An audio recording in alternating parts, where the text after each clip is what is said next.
Сәлем студент, бүгін біз to be етістігін ары қарай жалғастыратын боламыз.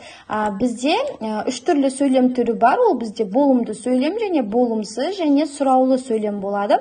Болымды сөйлемді біз өткен сабақта айтқан болатынбыз, ол жерде бізде subject бірінші сөйлем басында есімдік тұрады және оған to be етістігі қосылады деп айттық. Және де негатив ол болымсыз сөйлем, бізде сөйлем басында дәл солай subject тұрады, оған to be қосылады, оған not сөзі жалғанады. Not, яғни жоққа шығару. Яғни I'm not a teacher. Я не являюсь учителем. You are not a teacher.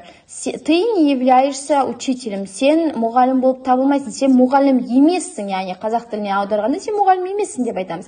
We are not teachers. Біз мұғалімдер емеспіз. Мы не являемся учителями деп. They are not teachers. Олар мұғалімдер емес. Они не являются учителями. He is not a teacher. Он не является учителем. Ол мұғалім болып табылмайды. Ол мұғалім емес. She is not a teacher. Она тоже не является учителем деп.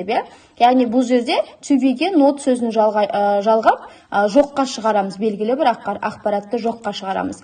Өткен сабақта айтқандай, ағылшындар жандай қысқартып сөйлегенді жақсы көреді. Енді осы болымсыз сөйлемде дәл солай қысқартылуын айтып өтеке. I am not деп ұзартпай, I'm not, you are not, you're not, he is not, he's not, she is not, she's not, it is not, it's not, we are not, we're not, you are not, you're not, they are not, they're not. Енді осы болымсыз сөйлемге байланысты тапсырма беріледі, яғни осындай болымсыз сөйлемге әрбір есімдікке қарай жіктеп, жандай мысалдар, 10 шақты мысалдар жазу қажет.